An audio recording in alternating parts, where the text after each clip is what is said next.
Today, I have a good friend of mine, Ammar Kubba, who is a serial entrepreneur that you've had your fingers in over 14 startups over 20 years, and some in our industry that many know, from TrafficZ, Thought Convergence, DomainTools, some people call it whois.sc, aftermarket.com, but you're also invested in doctor.com, Sweet.io, Old Metrics, which was fashion metrics at one point, and most recently, LyfeFuel. You also have a Bachelor of Arts in Philosophy. That explains a lot.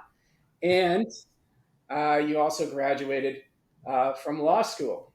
You've been featured in the Wall Street Journal, Business Week, Business 2.0, UCLA Magazine, DN Journal, other podcasts, media outlets, and now this illustrious world renowned podcast. So I'm going to date myself here. I met you 13 years ago at Domain Roundtable, and scrolling down your LinkedIn profile, I see that you have some of these startups you're part of for over 20 years. And there's 14 in the list, and I'm sure there's a couple on there, or the couple that aren't on there that you're part of that you might have forgot about or just didn't really turn into anything. So, but looking back at it, to 20-year-old Ammar or 18-year-old Ammar, did you foresee this ever becoming or dream of it this way, especially with law school in there? No, definitely not. I kind of, I think for the most part, the way I've always lived my life is just kind of like, I just go and I'm not really thinking too far ahead. I'm just kind of thinking about now. And so, you know, when I was at undergrad at UCLA, I started out as a business econ major. I actually wanted to be business, but UCLA is a very liberal arts school, and so they don't really have an undergrad. At least back then, didn't have an undergrad business program. So their program was business economics, and I started that, and I realized it was all econ, and it was pretty much all uh, theory and nothing practical. And so I'm like, this is not for me. This is kind of dumb. So I switched to philosophy. I had taken, I don't know why, I think. And what were you going to do with that? Like, what were the thoughts of what you were going to do? Or they just college is never going to end in the back of your mind, and you'll figure it out later? Yeah, it was kind of like, well, I'll figure it out. And also, I had a pretty good idea that I was going to go to law school because, coming from a Middle Eastern family, you have to either be a doctor or a lawyer or an engineer. Mm-hmm. And I'm not super scientifically oriented, so it wasn't going to be math or science. Doctor and engineer are out, so it leaves lawyer. And I've Yep. always been a good talker and a good arguer, I think people would say, or I probably argue a little too much. So, law school kind of just made sense. And it was always going to, the only part I would say that I knew about that was that I knew I was not going to be a lawyer. Yeah. So it was kind of like, I'm going to go to law school. I'll get licensed. I'll pass the bar, make my mom happy, make my dad happy, and then I'll figure it out. So that's what I did. So I was a philosophy major, which I really enjoyed, by the way. And I'm kind of like coming back around to it in the last probably 5 years, really getting back into philosophy. So I went to law school and graduated, passed the bar on my first time, which I was pretty proud Well, of. that's And, impressive. yeah, even though I didn't study, I was kind of messing around that whole summer. Like, so the way it works is you graduate in May, usually. Most schools, most law schools finish in May. And then you take the bar in, if I recall correctly, July or August. So you only have a Mm-hmm. few months of studying. And you take prep classes and all that. And all my friends are doing like 12 to 16 hours a day of studying. And I started that for maybe the first week or two, and I'm like, this is dumb. So then I just played golf. And I played golf like probably like 3 to 5 days a week when I was supposed to be studying. and I'd like go out and have fun. And then I think the last few weeks, I'm like, okay, I got to take this shit seriously. So those last few weeks right before the bar, I did cram, um, and I got lucky, and I passed. So it was A good. lot of lawyers have told me that the bar is really designed for you to fail the first time, and then the second time you're supposed to take it twice. But you can only take it twice. Like you have to wait another 6 months, at least in the Right. Northeast, to take it again. It's the same in California, I'm So in guessing. California, I think they do it twice a year, Okay. and there's no limit though. I know people who have taken it like 8 times, Oh, and then they finally pass, which just seems like such a nightmare to me because it's the worst part of it. There's two parts. Obviously, the studying sucks, but what's even worse than the studying is waiting. And so, like I said, I don't remember if you take it in July or August, but then you don't get your results till it used to be Thanksgiving week, which was the worst because if you didn't pass, you had the worst Thanksgiving ever, right? oh Like, yeah, and right into the holidays. Yeah, yeah, just pisses you imagine off. like going to Thanksgiving dinner and you had just found out that you didn't pass. You got to tell everyone you didn't pass, and then you got to go Right. to Christmas and tell everyone you didn't pass, and you got to go to New Year's and tell everyone you didn't. Yeah, that's Because great. they're all asking, right? Oh yeah, oh yeah. Yeah. Um, That's so they've since changed it, and now you get it. I think a little bit earlier, but Mhm. when I did it, like literally, Thanksgiving's on Thursday, right? It was always on Thursday. I think we got the results the beginning of that week or that prior weekend. I don't remember. So I mean, it's right on the cusp of Thanksgiving. Mhm. Um, so anyway, so I passed, thankfully, and oh, you know what? I do remember. I think if I recall, what year did Jerry Maguire came out? Do you know? I was thinking like 2002 would be my guess. 2001 would be my guess. Was it No, I'm sooner? No, pretty maybe it sure. was when I was in high school. So that would be in the 90s, I 97, think 98. yeah, it was in the '90s, and so when I saw that, I'm like, that's what I want to do. I want to be an agent, and so that was 96. Sorry. what year? 1996. Yeah, that was the year I graduated law school. It makes Hmm. sense. Hmm. And so I'm like, that's what I want to do. And so then I started thinking that that's the path I'm going to go down. I'm going to be an agent. I love sports. I love entertainment. So I'm going to be Jerry Maguire. I'm I going to could. represent athletes and entertainers. Hmm. Um, and then I graduated, and then I started, learning more about it. And I'm like, oh, you got to start in the mailroom. You got to work your way up. And I had no problem with the starting in the mailroom, working my way up. I mean, as we'll get to it with TrafficZ, I Hmm. did, I started, doing everything and answering calls, emails, everything. But the issue for me was I had $180,000 of debt when I graduated. And back then that was a lot. Today's, students graduating probably with that is not so weird. But back then that was a lot of debt to be carrying. And when you start in the mailroom, you're making minimum wage. What And was it? You remember what your payment was on the 180 grand? It had to have been over $1,000 back then. oh yeah, for I mean, sure. that'd be And like 1,500 with interest, right? I don't even remember because I mean I paid it off so long ago. But I had two components to it. I had the student loans, which was about 120, and then I had about a $60,000 of credit card debt because I was partying in law school instead of working. Well, you And obviously you had good taste then, right? And you still yeah, do. So. so I was spending a lot of money. And back then, I don't know if you remember, but you could bounce your balances from credit card to credit card with no transfer fee. Yeah, yeah, yeah. So every few months, whenever my promotional rate would end, I would bounce it to a new credit card, and it would just keep going up and up and up. I had amazing credit back then. Like I had $60,000 in credit card debt as an unemployed kid in law school, and but I would just keep bouncing, and it would keep growing. Mhm. Over the 3 years of law school. So at some point that stopped, and I had to start paying down the credit card. So I had two parts. I had the credit card payments and the student loan payments. And the Mhm. student loan payments, you could, those were lower rates, and you could also push them off for a little while. but the credit card you couldn't keep pushing off. So anyway, so I started working, and In the mailroom. no. That's when I decided that dream went out the window once the credit card payments and student loan payments started. Yeah, it was I'm just like, insurmountable. It's just yeah, not possible. Yeah. in retrospect, I probably could have done it, but I didn't.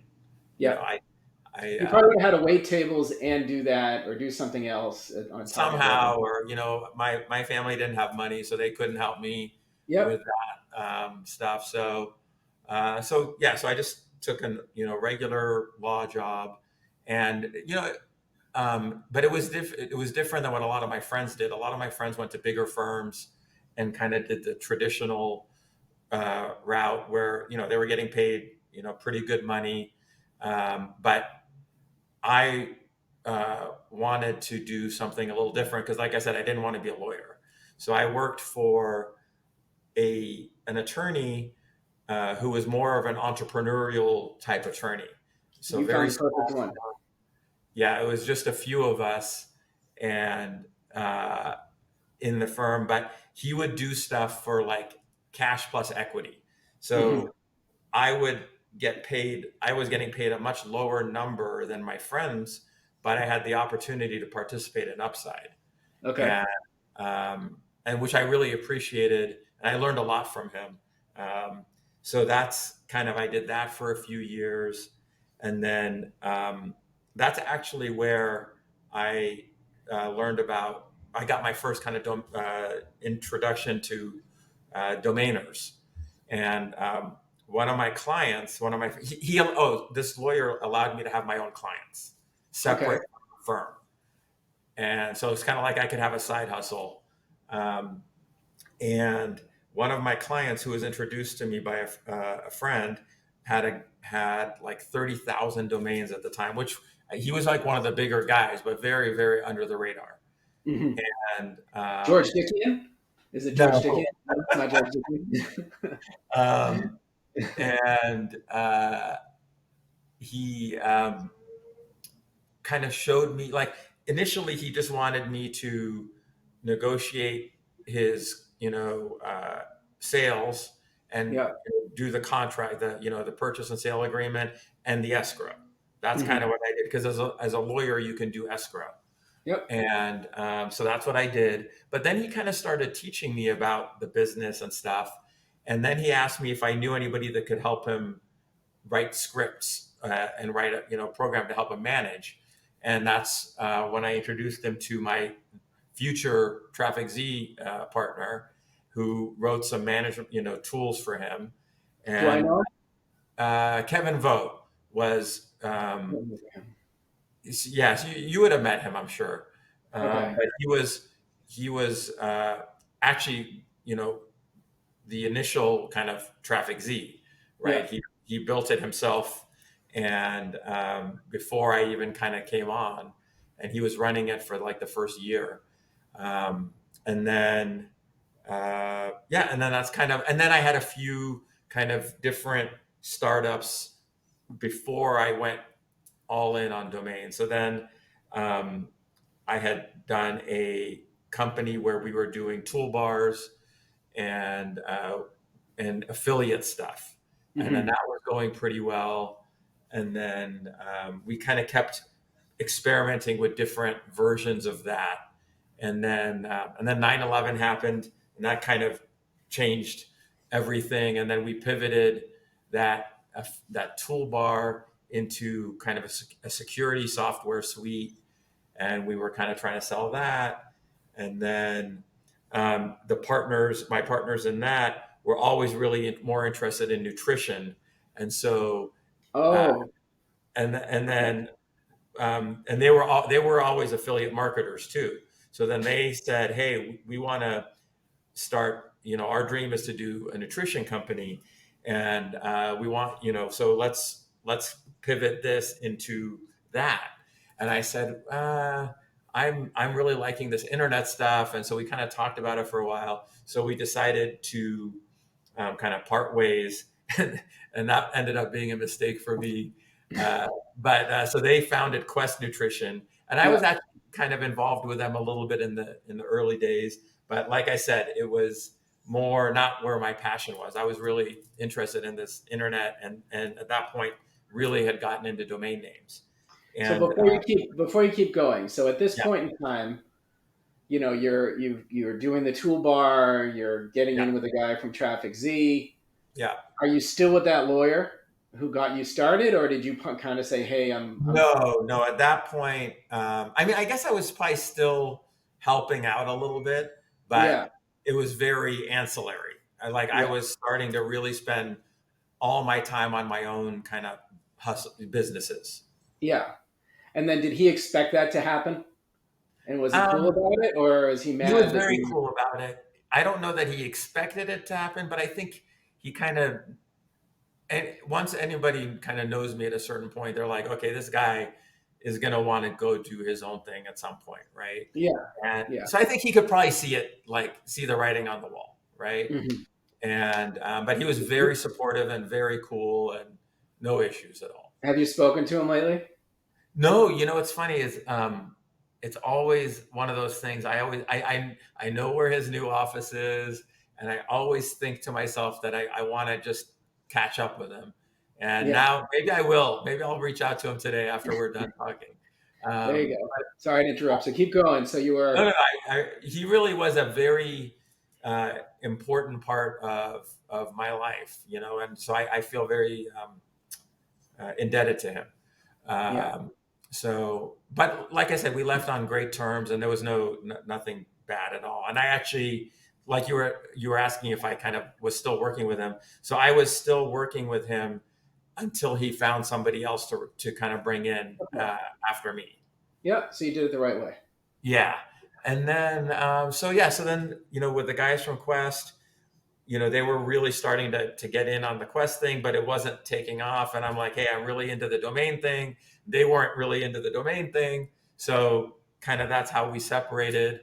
And then they went and built Quest over it was over probably 15 years or something, but they had a big exit. They sold for $1 billion, like maybe 5 years ago. I don't know exactly Mhm. how long.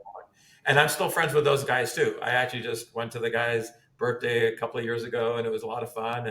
And they actually were trying to talk to me about doing another startup. They're also kind of always of a very entrepreneurial mindset. Um, So let me ask you this. So the Quest things happened. You left the lawyer who was yeah, paying you a steady income and allowed you to have your own side business, and you're walking away from that with $180,000 in student debt and yeah, $60,000. It's probably more now because you're paying 29% interest on this. yeah, 29% interest, 60 grand, and you're like, I'm gonna chase this new thing called the internet with, the yeah. little search things that offer security and some other things. So you must have been getting some income from that, or at least at the very end, you saw a big money opportunity, right? Yeah, so I guess in the few years that I was practicing law with Chris, that's his name, I was able to, I was telling you, we were able to get some equity and stuff. So I was able to pay off my credit cards. So by that point, I had just student loans, and I was paying down my student loans pretty aggressively. Um, Were you so living at home during this time with your no, I parents? had just bought my first condo, and So you must and you're flying pretty high just out of law school. You're doing pretty good, right? I mean, a lot of so people. yeah, I mean, like I said, I've always been an entrepreneur. I mean, Yep. I just literally from junior high, I was always had some kind of side hustle, and so I was always found a way, and I lived beneath my means. I think I've always kind of been tried to be, good about that stuff, and so I was able to pay down a lot of debt, and I still had debt, but I was able to pay it down, and by that point, I had actually so I had bought and sold my first condo within a matter of uh, 2 years, and I Uh-huh. had made enough on that condo that I paid off my student loans. Okay. So So at there you that point, I was debt free, go. and I bought my second condo, and Because usually, like, what I've heard from people and even myself, it's like if you have a lot of debt or you have a lot of responsibility, like a wife and kids and a mortgage Yeah. and all those things, like that's where the entrepreneurial spirit will go to die. It's like Yeah. people say, I hate my career, I hate my job, but I'm making 150,000 a year, Right. and they'd rather suffer until they retire, knowing Right. that they're going to get that paycheck, than Yeah. actually go and do something about it. You know, so Right. it's just So interesting that you were that's a that quick to say, that's a "Fuck good it." point. Is that that's also why I didn't take one of those big law jobs, because I had friends that were working in those firms, and literally they were working probably 18-hour days. They were getting paid very, very, very well, Yeah, but but for what? they had no time for any side hustle. They had no time for anything else. And I knew that wasn't the path I wanted. So I didn't let myself get sucked into that. Yeah, do you still talk to any of those guys, or have you drifted? Oh yeah. Yeah, yeah. Good And friends with them. there's still a lot of them are still at those big firms making now seven figures, Well, they're right? probably partners, right? Yeah. They probably made it to partner now. They've done their time. And do you think they're happy with the choices they made, or do you think some of them hate it but just love the money? Uh, I'd say it's a mixed bag. I think there's some that really like what they're doing and some that just like the money, you Yeah, know. But they all, it's funny, they do all say to me, um, you know, they wish or they envy the entrepreneurial path. They do like it. And I have a few friends that also did do the law thing. And then at some point they got tired of it and then also left and started their own businesses. So they yeah, didn't all stick around and yeah. do that. So with TrafficZ, you get that cooking. So what exactly were you guys trying? What was the goal that you were trying to achieve when you first started TrafficZ? Like, what were the plans? What was a big deal if you got it done in the first year or two? So Kevin, I mentioned a friend of mine who was working. I met him at Chris's office, actually in the law firm. He was the computer guy. He was our network guy, and he was still at UCLA, which is also where I went. So I think we bonded a little over that. And he was just a young, nice kid, and we just became friends. And I guess I kind of showed him domain names, and that's when he started writing scripts for that client of mine. And then I guess he saw it as a way that he could make some extra side money while he's in school. He was still Hmm. at UCLA at the time, and so he started using. He built like the first iteration of TrafficZ, and just it was so early on. This had to be early 2000s. Yeah, probably like 2000, 2001, whatever, where they were just like, I don't even know where he found his first clients.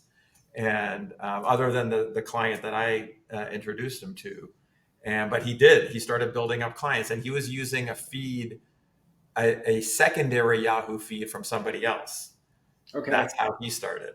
And Okay. then it just started kind of blowing up and getting bigger and bigger and bigger. And he said to me, Ammar, dude, like, this is, you need to take a look at this. Let's work on it together. Because he is very shy and very much an introvert. And Yep. he couldn't talk on the phone. He just hid behind email. That's all he Hmm. did. And Hmm. no biz dev, no nothing. So, um, I mean, everybody's heard this story, but basically, he offered me equity if I could get him either a Yahoo or a Google deal direct, Okay. and he would give me equity. All I had to do was get him that deal, and then I could walk away. And so he had set up a meeting, what he thought was a meeting with Aton, who you've probably met, Hmm. Aton Elbaz, and who's now a very good friend of mine too. But back then, he was the head of the domain channel at Google. Okay. And so Aton had actually thought he was giving us a tour of the Google office. Kevin thought it was an actual meeting to discuss getting a feed. And so uh, I had to pretend to be Kevin's partner at the time. Uh, and even though I would he would like brief me on what this was all about, and I just Yeah. had Yeah. to pretend like I'm the partner at the meeting. And so we go to the meeting, Kevin and didn't go, or he Kevin was there. went. Okay. he didn't talk, but or he didn't He, talk much. yep. But yeah, so we get there. Aton lets us in the in the office. We go sit in the. Oh, he gives us a tour of the office. He's like, Yeah. "Oh, hey, do you guys want some juice?" Like back then at the Google office, it was like a small office in Santa Monica. And do you want a sandwich? Do you want some juice? Do you want this or that? And then How um, about some stock? right. And so, and then we sat. He like asked us a little bit about the business, and then he's like, "Okay, really great to meet you guys. Thank you. Thanks for coming." And then he was like walking us out the door after Okay. like half an hour, and I'm like, no, no, no, no. We actually want to talk to you about working with AdSense. And he's like, oh, he's like, I didn't realize that that's what you're here to talk about. So he really just thought it was a tour of the office. But why would you So want to tour the office? You like tourists or what? Like, why would no, you? but that's back then. People wanted to tour, the Google office. It was like a thing. Okay. And Okay. um, so we go and we sit in the conference room, and we start talking more about the business. We show him like we're growing like this. We tell him how many domains we have under management. Um, and by the end of that meeting, probably half an hour later, he's like, "Okay, great. I'll get you guys a term sheet, by next week." So we walk out of that office thinking that okay, there's a term sheet coming, and that's all I needed to do. I mean, we hadn't gotten the term sheet yet, but that was kind of But my that's assignment, right? it. Um, and then so that was pretty cool. And but every time I went to another one of these meetings or learn more about the business, I got more into it because I'm super competitive and I could see the upside and the excitement because it was so Yep. early. Um, and then we get back to his office and we're just kind of talking. And I think it was either that day or the next day, uh, we got an email from Yahoo directly asking something else. And I don't remember what it was about. I think it was about the person we were using. We were using somebody else's feed, like I mentioned earlier, not our own direct feed. And so I think they were questioning that. And Mhm. I'm like, and so I took that. I'm like, oh, interesting that you should mention that. I'm like, we'd love to work with you directly. And, there's that way you can kind of have more insight. We can grow better. We can grow Yep. as a partner. Um, so then we got a meeting with Yahoo. And then I think that week or the next week, we walk into Yahoo, Kevin and I, and they had a conference room full of like 10 or 12 people there just for Okay. this meeting. So they Wow. did know what it was for. Um, but But they knew because you were a downstream provider of theirs. They knew all your stats, the names that you were monetizing, and yeah, what was going on. And they knew the middle guy was pinching, so they knew they could make more margin on you, and you can make more margin. So correct. that's a And win. right. And then there's a bigger story too, because they had missed out on buying Aton's company. So um, the company that was AdSense, Yeah, with Aton was a co-founder of that, Aton and his brother Gil, and Boingo. That's what it was. I think it was I'd Boingo. love to talk to him. Yeah, I could send him a message. That'd be an yeah, interesting story. he's a great guy. So they had missed out on buying his company. He sold to Google, and so they Yep. wanted, I guess they saw some of what they saw in his company in TrafficZ and what we were Uh-huh. building. So they wanted to make sure we didn't sell to Google also. Okay. And we were kind of playing that up a little bit. We had, I might have mentioned that I had just met with Aton and, you know, Yeah, of blah, blah, course. blah. So then we go to that meeting and then we got Yep. a term sheet from them. So basically we went from zero direct to two different term sheets within probably a few weeks. And we were negotiating the two. We ended up going with Yahoo and because they just kind of made a better offer for us. And they also gave us a path to acquisition, actually. Even that early on, we talked about, them buying the technology and using it to power their platform, their So at parking. this point, you don't even own a single shred of stock in this company. and Nope. you're just trusting that this guy is going to do you good Right. based on some conversation or Yeah. conversations both of you have had, Yeah. and that So now you've got them potentially an option to buy and the feed and another, and Google potentially maybe yeah. getting a bidding war somehow or both. Yeah.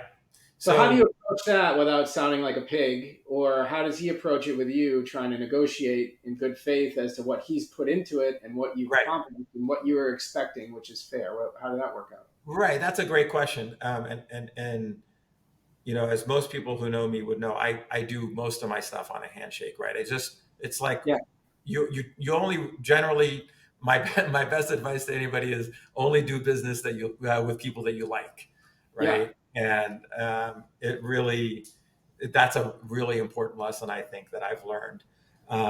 And so Kevin and I just had trust. We were friends, and the agreement was if I got him the feeds, either Hmm. of those two feeds, I would get 15%. Uh, Okay. that was, we talked about it. There was nothing in writing, but Okay, that's fair. Okay, that but was you the you agreement. did way better than that, Yeah. Uh, right? yeah. So, So, and then, but that was the deal.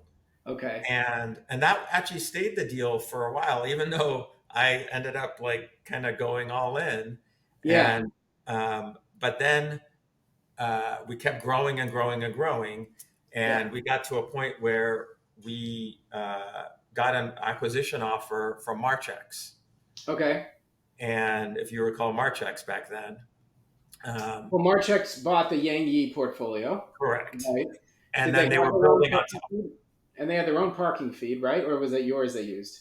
No, no, they had their own parking feed. They did use us for a while, but they did have their own direct feed because they had, I mean, huge volume. Yeah. And they were acquiring, and they were funded, and Yep. they were a public company. Hmm. So um, uh, yeah, so they got to a point where they wanted to buy us and use Okay. us as a platform to build.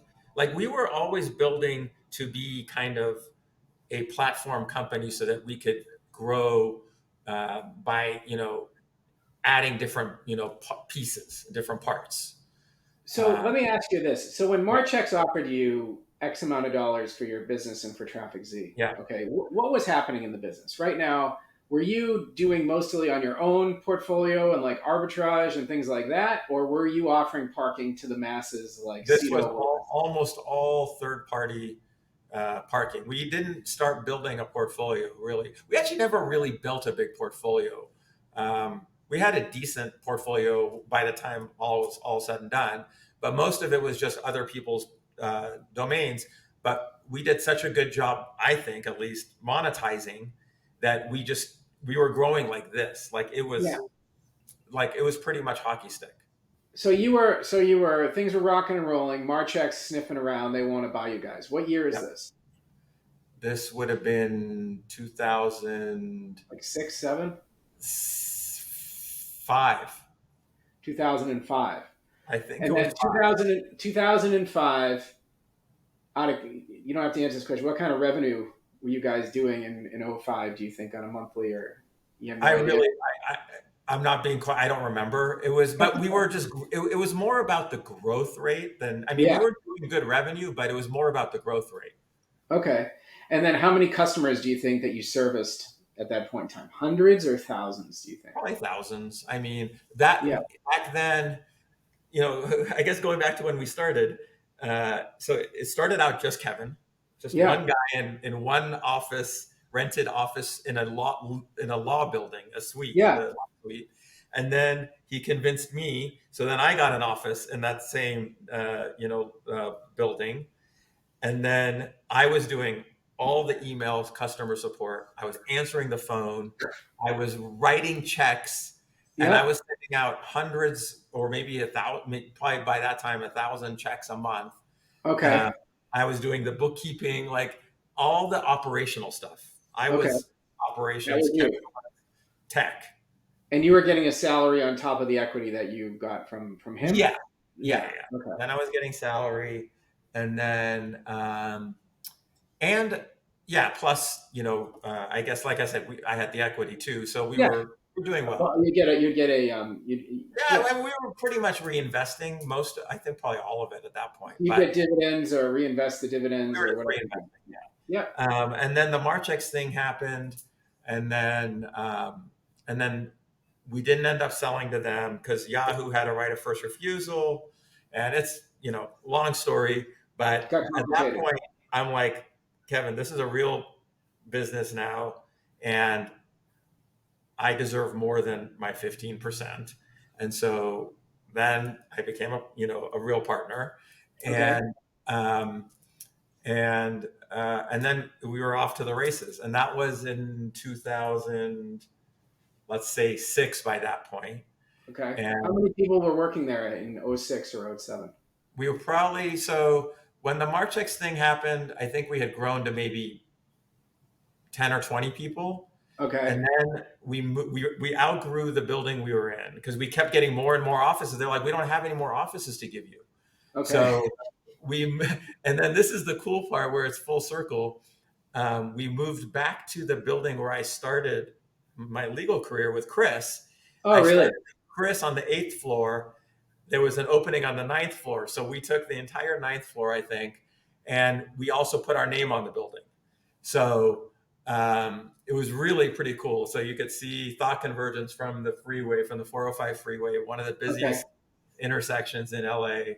And that was kind of fun.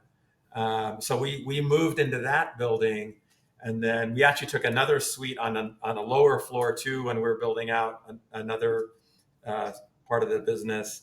And So so we were when really you're on rocking dates and with rolling. girls, when you're on a date with a girl, would you say that's my company right there? Would you? I might have mentioned it. Might have Um, mentioned it. so and That's then at an that ultimate point, I think flex. we had probably gotten to like 50, 60, 70 people. It was like starting to really be a bigger company Hmm. at that point. And, um, and then so this was '07, let's say. And that's when I think Oversea had just raised money. And I think, uh, what was Mike Mann's company that he sold to the portfolio? What company did you say? I didn't hear you right. Mike Mann? Oh, it was Biodomains that he was involved Biodomains had in. just, He yeah, sold Biodomains Biodomains. had sold. Those guys were sniffing around the people that bought them, the private equity firm, and then other private equities. Like I was starting to get inundated with private equity emails, and And Oversea had just Oversea, raised and money. Oversea had Domain Sponsor, which was a competitor of yours, Yeah, right? That yeah. turned into a pretty big competitor of yours at one point, right? Oh yeah, yeah. They were. It was like the crosstown rival. They were downtown. We were west side, Yeah, and they were bigger than us, but not by a lot. At one point, we were pretty close. But they had raised money, and then when they raised that money, they really started blowing up. yeah. And um, and so they had raised a big chunk of money. I don't remember. And that's when they bought Moniker. So they basically were doing the game plan that we wanted to do, but they were ahead of us by Okay, probably about 12 months. okay. And I don't remember what year they raised, but it was in '07 was when we started talking in earnest. Well, end of '06, beginning of '07, started talking in earnest to a bunch of different private equity players. Hmm. And we had interviews, and we probably met with like 10 different private equity firms. We ended up engaging with Citi, and they were getting ready to raise money for us.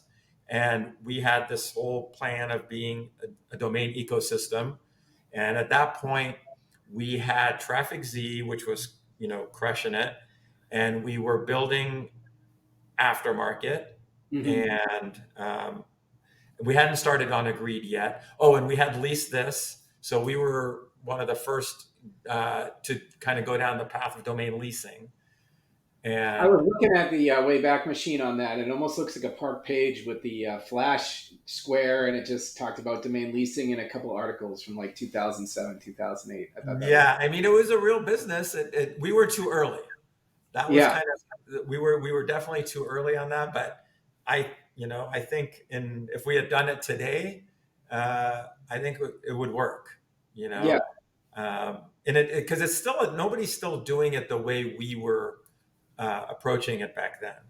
Um, so we had all these pieces, and then the next step we were going to raise money, and then we wanted to go out and acquire and kind of roll up smaller parking companies, uh, get an O&O portfolio, have a registrar, have the escrow. Like we really wanted the full life cycle. The idea was from the birth to death of you could call it death of a domain, right? But Yeah. it's from the initial registration to hosting, um, and then to a marketplace, to an escrow, um, and then to drops, right? Yep. Like, and the And the whole life parking in the cycle. middle, and the Yeah, parking during all of it. Yep. exactly. And then that's when the idea of domain tools, acquiring domain tools came about. We're like, well, domain tools has hosting because they owned a hosting company, Spry, Okay. and then they had all the data that was super valuable. And if we could grab that data, like it was going to be incredible. Yeah, the data they have is immense, Yeah, absolutely immense. And that was when a lot of the Who is wasn't private yet. right. Yeah, yeah. I mean, And domain tools well, to this day, I believe, still has the greatest kind of repository of who is data. so Others have built up their own, but I think domain tools still has the biggest. yeah, I think my the domain IQ that Esteban owns isn't bad either. Yeah, Those are probably the two best that I know of. yeah. But Luke's a great guy too, a good friend of mine. oh yeah, he's a 10. So let me ask you, your things are rocking and rolling with TrafficZ, business going well. You say, hey, look at domain tools based in California as well. Opportunity And for no, us. domain tools. It was in What? Seattle. Domain Oh, tools was was it? in Oh, I Seattle. thought. Okay, so they're in Seattle, close enough. You guys are doing well financially. You can go out there, potentially raise money or borrow money, and then go and buy domain tools. What year did you guys purchase domain tools? So it was all happening really fast, all at the same Yeah. time. Our bankers were putting our deck together. They were getting ready to go out and raise. In the meantime, I had approached the founders of Domain Tools and Jay Westerdahl and Ray Biro, and started engaging in a conversation to see if we could buy them. And there were other players that were, I believe, also talking to them about buying them. So there was a bit of a bidding situation. Anyway, we locked it down. So this was in late '07, I think, when we had kind of started locking it down. And that was at the same time that Citi was out there pitching us to get ready to raise. And Yeah. the idea was to raise a big fund or big round of money, buy domain tools, and then in, roll it all up into this, into Thought Convergence, and then go out and buy these other pieces, a registrar. I was thinking at that time, I think name.com may have also been for sale. And Hmm. so I had my eye on name.com too. And I had talked to Bill about it. Bill Um, Mushkin, right? yeah. Okay. And so it was a really interesting time. And then the world basically ended I think in early '08 when the market crashed, and Hmm. and the market crashed and then crashed again and then like it just kept crashing. Yeah. Oh, I remember that. Yeah, definitely. Um, And so did you guys just buy domain tools and the market crashed? we had already agreed and signed the agreement to buy them, but we hadn't actually closed yet. Okay.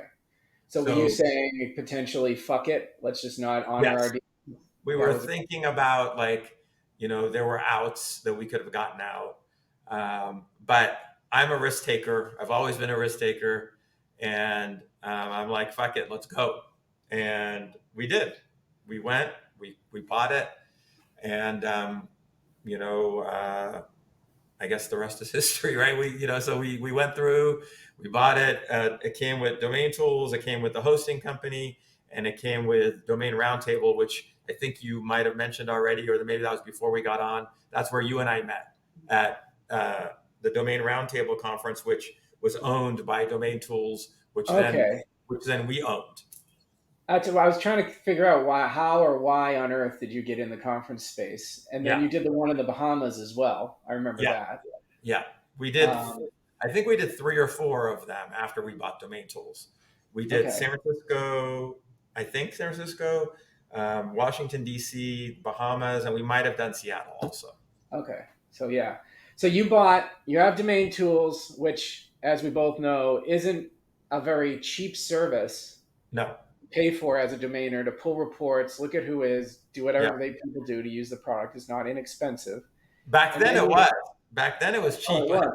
Yeah, Oh, you raised the price. Okay, so we're going to blame you for that. yeah, But at the time, it was an inexpensive tool, but it's still a tool. And yeah. then parking, so you don't really know what was going to happen to parking at that point. Even though the No, market took a dive, you probably thought, well, even if our numbers go down 20% or 15%, we're fine or yeah. something. Like, I'm sure there was a But yeah, discussion about what was they going went on. down a lot more than that because the nobody wanted to spend money, so marketing budgets dried up. Yeah, so then you're what I was going to get at is your parking company earnings, marketing, people aren't spending online marketing anymore, and then Yahoo tightens up and they stop paying as much, and then Yeah, all of a sudden you bought Domain Tools, and there was probably a lot of people that canceled their subscriptions on that because yeah, of the tightening, and so you're now holding two companies that combined probably don't meet the money that TrafficZ was making 6 months earlier now, right? Going into 2009, was it that drastic or was yeah. it I don't more remember all gradual? the details on the numbers. I mean, it definitely hurt, right? Like it was not a fun few years, and Yeah. it was painful. But then things start to rebound and things start to get better, and we Domain Tools continue to grow, even though even through that bad period, we just had to make some adjustments. We didn't raise the prices then. The prices didn't really start going up until much later, but we just adjusted some of the products, I think, and it kept growing because it was a really valuable tool, Yeah.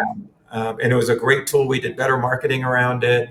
I think we were cross selling it, so it was good. Like that, we brought in other kind of forms of income, and so it was fine. But it wasn't. It definitely wasn't making the money that we thought it was going to make. Hmm.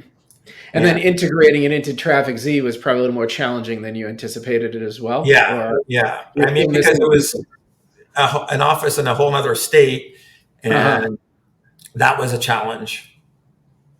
Okay. And yeah, But what about integrating, like you were also missing the other pieces of the puzzle, which was the registrar, the right, marketplace, the right. escrow, those things were missing. So you were unable to really bring it all together. So it kind of just sat there for a while, right? Yeah, And you, I think at that point we had already started building aftermarket, and I think we launched aftermarket in. I wish I I would remember say what like year. 2013, like 11 or 12 or 13 No, it or was before 13. that. It was before that. I Before think it that? was like. I think it was 10, maybe. I don't know. I'd have to look. People can look back and see, but I think it was before that. I think it might have been Yeah. 2010 or 2000, because I know we bought the name in 2008, Okay. Did you buy it and at one of your own auctions? we At one of bought your it. companies? We bought it in Paris at a live auction. I had actually already bought the name before that auction, and This is one of the things that still pisses me off. I had a broker brought it to me. I locked it up, and then before that auction, and then his seller, I don't even know who the seller was at the time, uh, backed out and said, "No, I'm going to take it to auction." Okay. And but we still bought it, but we just paid a lot Yeah. more for it. Ugh, Um, that sucks. yeah, And you don't know if that bidder you're bidding against in that auction was planted there by that seller to bid you up as yeah. well. I mean, who knows? So, But at the end of the day, we were still happy to buy it, yeah. and it was the perfect name, and so we bought it, and we launched. I want to say in 2010, I think, maybe Mhm. 11 at the latest, and I really love that platform. It wasn't perfect, but I feel like it was way ahead of its time. at the I time. thought it was very clean.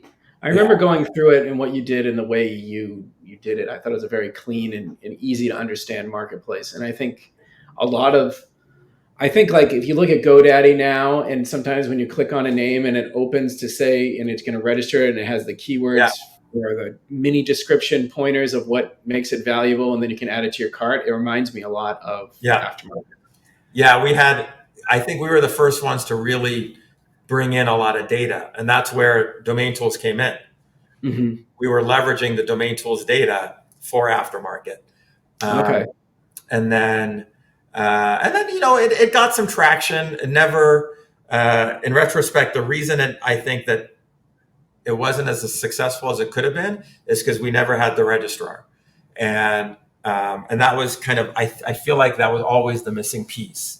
Um, and so then, but we were then that we decided to build the escrow because we thought that that was going to help a lot on the aftermarket side without having to have our own in-house escrow, and that did help too. But again, not having the registrar was, I think, the real downfall of that. Mm-hmm. And but then by then things were picking back up. This was like 2010, 2011. Things were picking back up, and those were kind of like the early, I think, heyday of ARB, and we were all in on that bandwagon, and we're crushing it. And then but at the same time, even though we were crushing it, margins were getting squeezed, right? Because feeds became commoditized, right? And a lot of people had feeds and they were just giving away their feeds and like just taking like pennies, right? And like I had mentioned, we had built our company up for scale and to be this platform company to go do a roll up, right? Mm-hmm. But we didn't get there because we never raised that money, Yeah. right? You're And running on your own wallet. right. And Yeah. so we were overbuilt for what we were. And so and the margins were shrinking. So it just became less fun and less interesting and less worth it. Right. Yeah. So I think in maybe 2012 or I want to say 2012, maybe 2013, but I think the conversation started in 2012. Kevin and I and some of our more senior, management people were talking, and we're like, we were like, it's just not worth it. We either need to go execute on what that original vision was and Yep. actually go raise money, or we need to change and pivot and just say, okay, we're just going to be this parking and smaller kind of thing. And, or if we're just kind of over it, just let's sell the assets and Move move on. on to the next thing.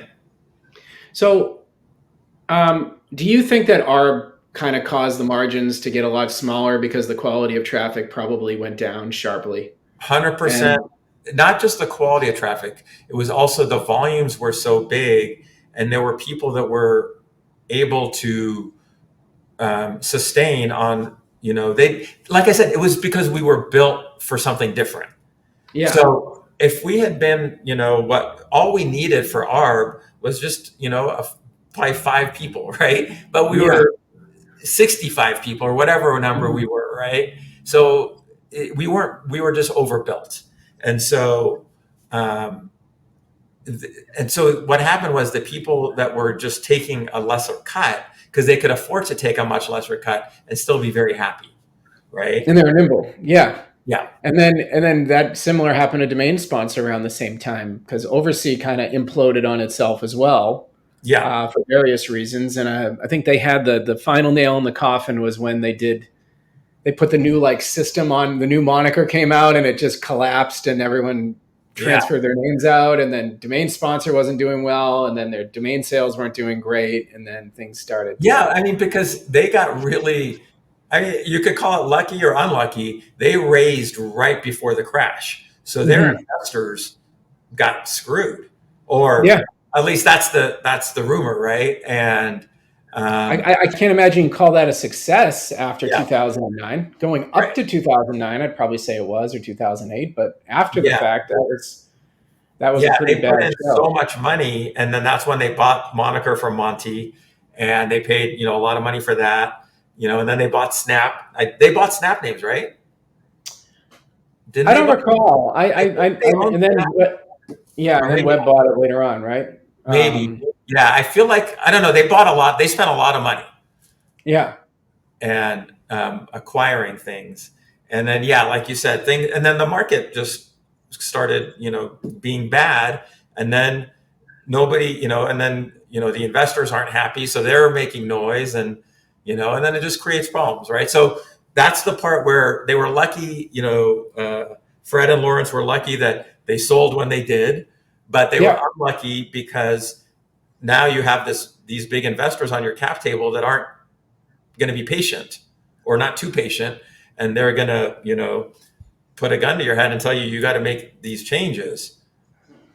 Well, if you also think of the world climate at that time, they were doing cash for clunkers, and half the banks failed in the Yeah, United States. Like it was a mess. If you really go back, it was a messy time, yeah, And I think a lot of people forget how bad it was in 2008. I remember watching the news and just hearing about the Lehman Brothers failing, and then it was like, was it Morgan Stanley got bought by, or no, Merrill Lynch got bought by Bank of America because they were going under. yeah, Lehman Brothers got bought by Bank of America, and then you saw some of these major insurance companies failing, and it's just one thing after another after another. It was interesting how it all just kind of happened at once. yeah, Um, yeah. It so was you a crazy. It was, and it's a really interesting time. It's interesting how you got there. Yeah. So I remember you coming to visit us and came in when I worked at Uniregistry when you were selling aftermarket. I think you were already out of TrafficZ. You Hmm. decided to hang it up with that, but then you still kind of had aftermarket hanging around a little bit, right? Because you were working with Rook, I think, with aftermarket, weren't they? Had something to do with it, and then Yeah, uh, and yeah. Well, what happened there? yeah. I don't remember exactly, but we were also. So I was also visiting. Frank and I had a couple of different conversations. One of them was we were gonna buy escrow.com. So Frank Okay, and yeah, I made an offer to buy escrow.com. I don't even remember when, before they ended up selling it, obviously, to Freelancer. Um, and we were going down pretty far down that path. We made an amazing offer, we thought, but it was rejected. And so then we were like, Frank and I had always been kind of like exploring what are the different things that we could do together, right? And hmm different ways we could work together and all that. And so, yeah, the aftermarket part was one of the conversations. The escrow part was one of the conversations. Um, but yeah, I don't remember where when it was because I came out to Cayman a few times, but maybe you're talking about maybe the last time that I was out there. We went to the beach ball competition, the Yeah, tournament on the that beach was together. fun. Yeah, that That was was fun. fun. That was, you think about it, that was like almost 10 years ago, maybe more, if you think Probably about it. more, right? Yeah, that's crazy, right? Time Yeah, flies. Um, so looking at your LinkedIn, you have a lot of different companies that you've got your fingers in, and various companies on that list, doctors.com, agreed.com, aftermarket.com, all have, I mean, and you were the owner of beer.com for a period of time as well. no, still am. You still own it, and all the variations of beer all over the Yeah, world. You still yep, have all of those as well. Okay, I yep. didn't realize you owned it. I thought you sold it in an auction. No, it was in auction. It wasn't. It didn't meet reserve, so I bought it from the company. So I Oh, purchased okay, it now. Yeah, okay, got it now. So you have a mixture of companies that use the perfect generic domain name for the business, yeah, and then your most recent investment involves the word life, LYFE, spelt wrong, yeah. right? Or we could call it an alternative spelling, right? Life Well, fuel. spelled wrong. Okay. All right. So knowing what you know from Yeah. TrafficZ, DomainTools, which was how many people worked at DomainTools at its height? It's got to be 50, 60 people as Yeah, well, yeah, it was a weren't big there? number. Yeah, especially when With you count contractors. the hosting company too. Yeah, Yeah, and then contractors that you don't count, but that even Yeah. balloons it even bigger. You see that you've been part of that, and a lot of other startups I don't know much about, but like how much of wind at your back after you spend that money do these generic domains really did they really help your business? Like looking back at it, do you think it was really worth? Is it really worthwhile? Is it Um, really something that's a have to have? Obviously, I don't think it's a have to have, but I do think it's more than nice to have. It's somewhere between nice to have and have to have, right? Okay. You can be successful on a shitty name, but Hmm. you can be incredibly successful on the right name, right? It just makes it that much easier, right? So LyfeFuel, for example, they had already. I came in way after, right? They had already founded it, and that was one of my biggest like issues with that investment. And I told them, I'm like, we have to get the right spelling. Hmm. And a domainer actually owns it, and they just wouldn't spend the money to get it. And for them, it's been fine. I don't think in that case the domain would have changed anything because LifeFuel. I mean, I love the name if we had the right spelling, but it's not like fuel.com, right, or whatever, something like that. That would be different. Um, and Well, let me ask you what their strategy is, though. Like, where is the majority of their income coming from? Are they selling Life Fuel on Amazon, and that's the it, brand, and people get on subscriptions? I Then mean, maybe the they domain do isn't as a important. lot of marketing on social, and so yes, Amazon is a big channel, but our Shopify store now has most of the revenue coming through that, so it's direct. So we own the customer direct, and which is something that I was emphasizing to them from the beginning. I'm like, I've learned you don't ever want to be beholden to somebody else's platform, just like why you want to own your own domain name and not just rely on your Twitter handle or your Facebook or Instagram. You want to Yeah. own your own brand. And then you Hmm. leverage the platform du jour to help your business, but you don't want to be beholden to it. What do you think? So, looking back at that, like if I look, you look at Quest.com, which Yeah. just you said your colleague's place sold for over $1 billion. They don't own Quest.com. Right. So, Because that's owned by $1 billion so telecom. is it Quest? Oh, it's a telecom, or is it Quest Diagnostics, who's blood and things like Oh, that? no, Quest.com I thought was the. It's an IT company. Oh, you Yep. know what? I feel like is this the same one? I'm Uh, on it, Quest.com right yeah, now. Some of yeah, the world, yeah. So yeah. it's But okay. anyway, yeah, they were so they built their brand on Quest Nutrition. So yeah, look, um, they Which is were a able. two-word, hard to spell, Yeah, not easy to remember. People probably call it Quest. They right. call it Quest. Yeah, So there probably was a lot of confusion with the brand, and it did cost them. But yeah. you can say, well, it is what it is. But you just would never know. I think they would have probably grown faster and maybe bigger if they had Quest.com, right, or a different brand, But Uh-huh. Um, but at the end of the day, you can overcome a shitty name. That's what I'm saying. It's like that's why I said it's not a must have. It's not a have to have, but it's way more than a nice to have. It's a Yeah. wind at your back, right? Yep. Hmm. And when So the wind is at your back, the thing is, though, you paid for that wind. So right, there's obviously a crossing point going back to correct, economics where the profit maximization fades yeah. and the value of that name isn't there anymore. That wind isn't worth it because you could do It so much also more. it depends what your time horizon is, right? Like if that wind, to buy that name, if it's 7 or 8 figures, depending on the company, right? It might take you 5 years to recoup that cost, or not recoup, but to really realize the value, Hmm. or whatever. But if you're in it for the long haul, then once you've realized that value, if you want to just like, let's say in organic traffic or in just marketing, like recognition or whatever, once you've realized that value, it's all upside from there. Yeah. Then it's limitless, Yeah. So again, not have to have, but definitely more than nice to have. It's So what are the Yeah, got it. What are the top three have to haves when you invest in a startup? Now that you know you've done this so many times.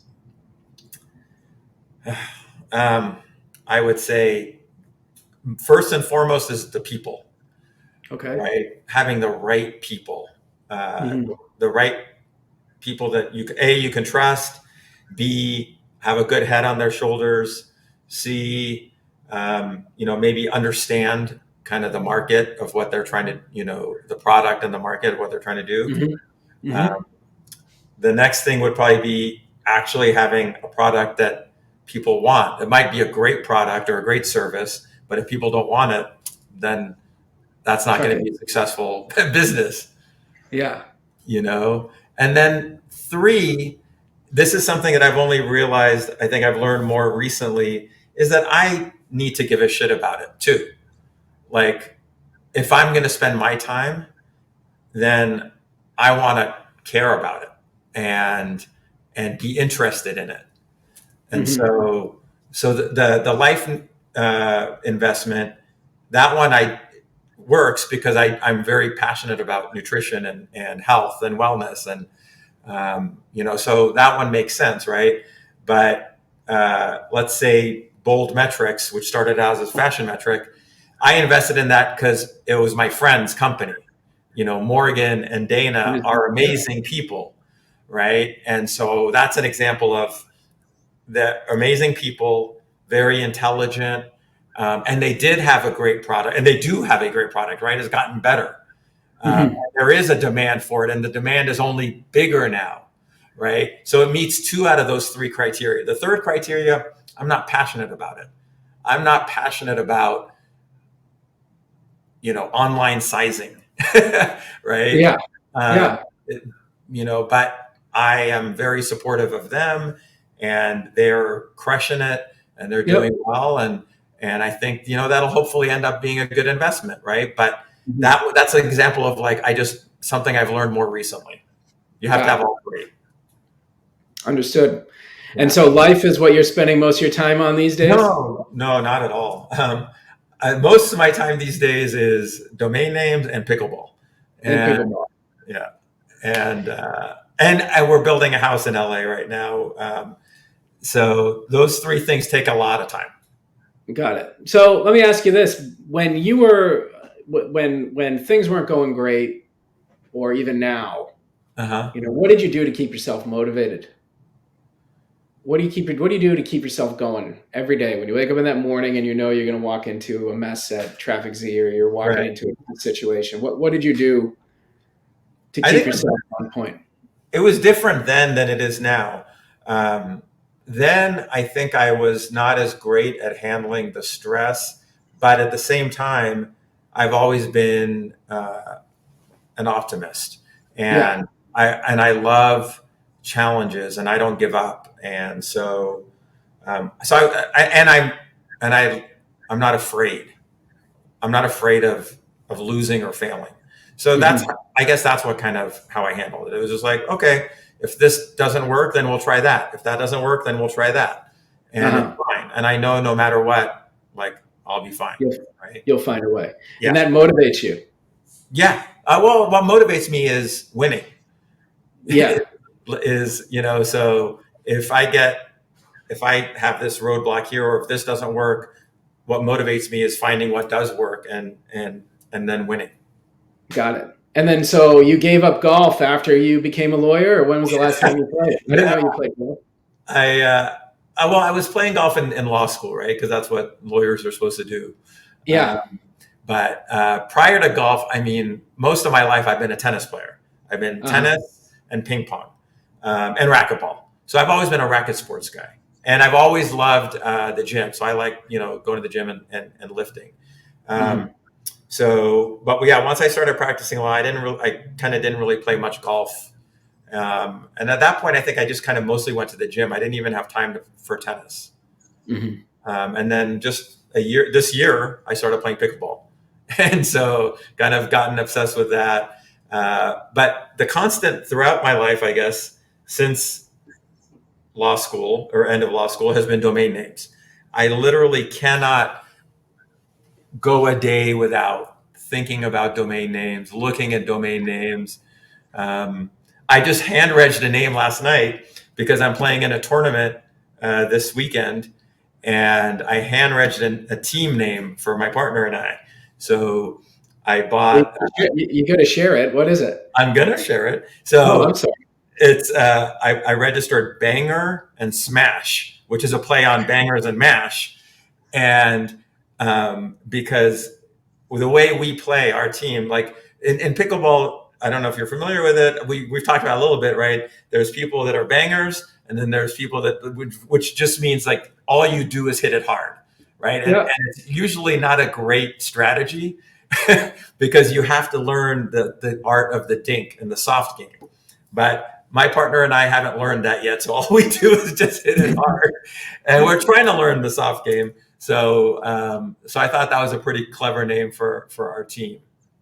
I'm surprised that was available. So the reason I got to that, and this is another thing where, like, I do think I have a good knack for creativity. I originally was trying to get Bangers and Smash, Yeah. and that one is owned by GoDaddy. It's owned by NameFind.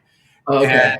And I'm like, oh man, do I want to spend $2,000 to buy that? Nah, it's just a stupid team name.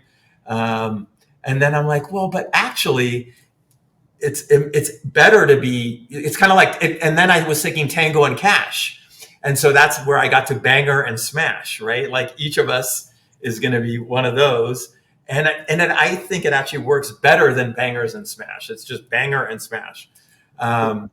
So which one are you? I'm Banger and he's Smash. You gonna make T-shirts too? Yeah, we're gonna get T-shirts, hats, socks, whatever. I don't know, something. But let me actually. I need to check one thing while we're on here because I love it. But yeah, so that's an example of I'm just always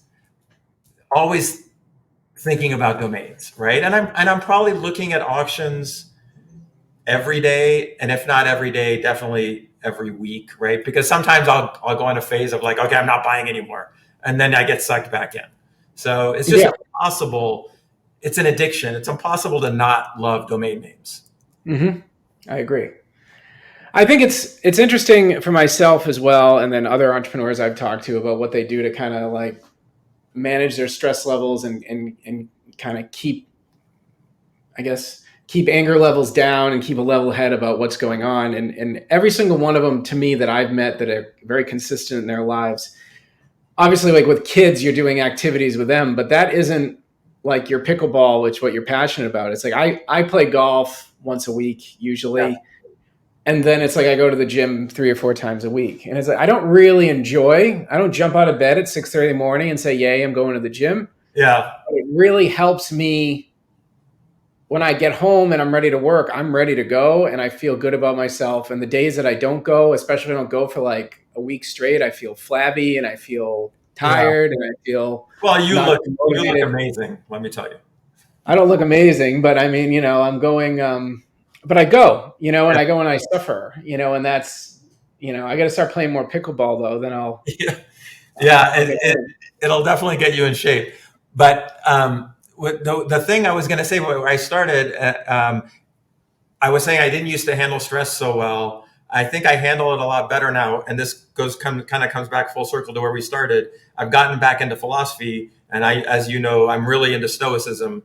And so I highly recommend stoicism for anybody, for everybody. Like it just really helps you manage yourself, manage expectations, manage life, and it's an operating system.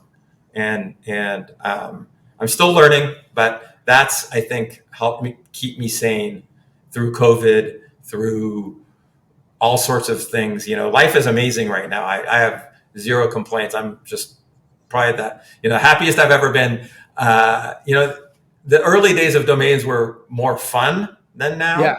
Yep. I definitely, I was single and I was, like younger and I could do whatever I wanted. And that was definitely fun. Like the beginning of domaining was ridiculous. It was so much fun. But I wasn't fulfilled. and it was fun, but not like the way it is now. Now I'm happy, and it's a different feeling. What would be the beginner's guide to stoicism that you would recommend to people, including myself, if I was going to read it? I Um, go look for something, I have no idea what to look for. yeah, the book that that I've gifted to more people than anything else is called The Daily Stoic, The and Daily Stoic. The Daily Stoic, and you Okay. can get it on Kindle, but I recommend getting the hardcover, and it's just one page a day, and it's like one Stoic principle per day kind of thing. But in a nutshell, Stoicism is only worry about things that you can control, and don't worry about things you can't control. And the only thing you can control is yourself. And it actually, not even less than yourself, more narrow. It's you can only control your thoughts.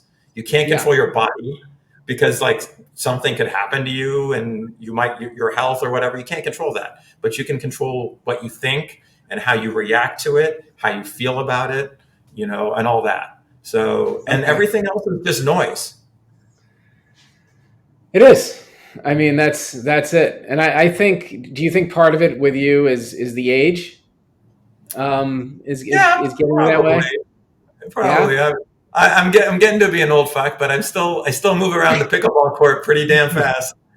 So When um, I was in my 20s and I first graduated college, I was in a golf league with my dad, and there was this old guy named Don.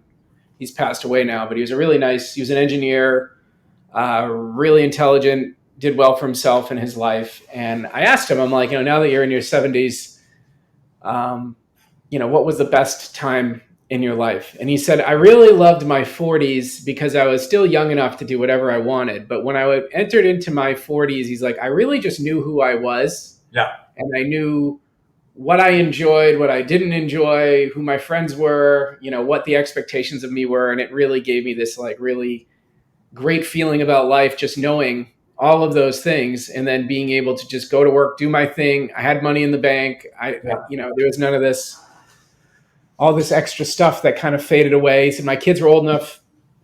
I wasn't so worried about all the little things like, 3 years ago, or 4 years ago, I'd turn around and my son would have a mouthful of rocks, if they just went outside. So it's like you couldn't sit down and everything was like, right, a hot mess in your life. And I can see mine calming down. My business is a little more consistent as well. yeah, There's other things like that. And now that I'm getting older and you're talking about managing anger, yeah, stress, people in general, yourself. So yeah, I mean, I think stoicism, I think something comes with life experience and age and understanding what you should get or expectations out of things, right? And right, so I'm right. sure you can Yeah, relate to it now. I guarantee you will love that book. You will Good.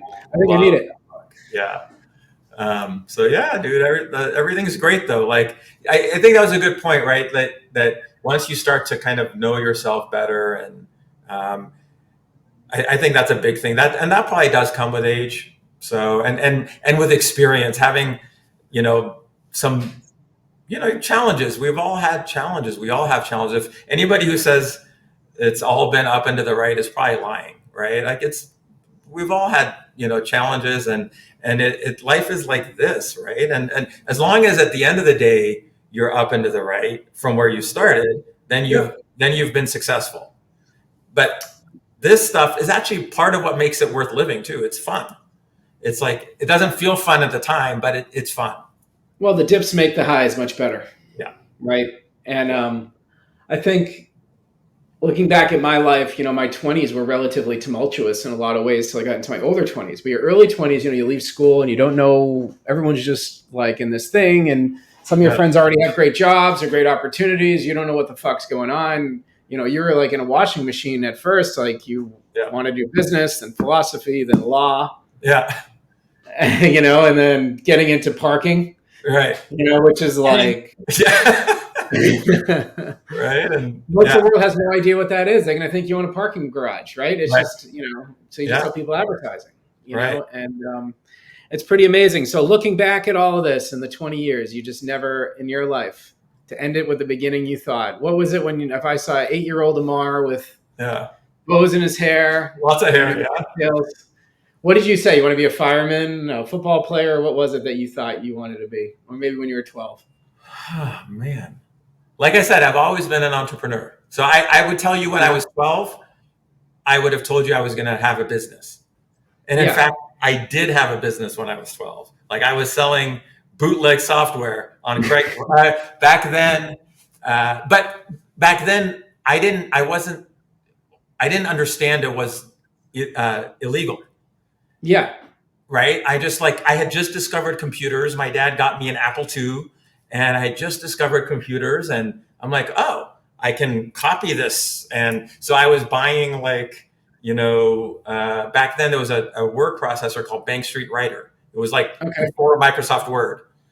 And I was buying it and I figured out how to hack in and how to be able to break the code. And I was able to copy it. And I would actually photocopy the instruction manual. I would bind it at Kinko's or whatever. So I would give them a full instruction manual bound properly and a disc. And I was advertising this on in a thing called, it was the Penny Saver back then. It was like Craigslist before there was the. You put it in a paper publication? Yes. Did you get a cease and desist eventually? No, I did it for a year or two, and I think my mom was asking me, she's like, "How are you making all this money?" And I'm like, "Oh, I'm selling software." Better than drugs. Right? Yeah. Look, but I really didn't know it was wrong, and then I did figure out, obviously, eventually it was wrong. And but so I've always had just an entrepreneurial mindset, and that came from my dad, and. And so to answer your question, I don't think I ever wanted to be a fireman. I think I just wanted to have a business. Well, there you go. Yeah. So do you have anything to say before we end this thing and move on? No, I don't. Just I tell her, hopefully your audience is going to be. I'm sure it'll be more than just domainers, and it'll be aspiring entrepreneurs and all that. But I always tell everybody, just be open to opportunity, and don't be afraid of failing. I think that's probably, and that's where, and it all wraps into stoicism, because stoicism will teach you those principles. There's never be afraid of failing, and there's always opportunity. Those are just really important, I think, life lessons. Yeah. It's funny. I've talked to people who are thinking about starting their own business and they say, what if it fails? And I'd say, well, I think I failed already 6 times today and it's not even noon. Yeah, exactly. I'm sure you'll get over it. Yeah, exactly. You have to fail along the way. And that's how you find quote unquote product market fit, right? You have to fail a bunch of times.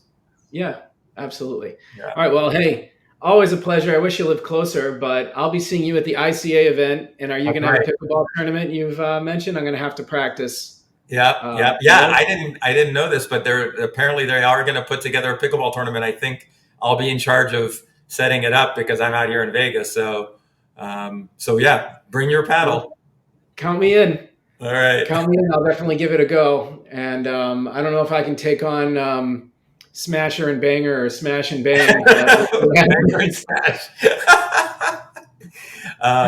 Yeah. And hey, if anybody has any questions or anything, you can easily find me on Twitter at Ammar Kubba, and just feel free to reach out, or you can just email me at ammarkubba.com. All right. Thanks again. I appreciate it. All right. Thank you.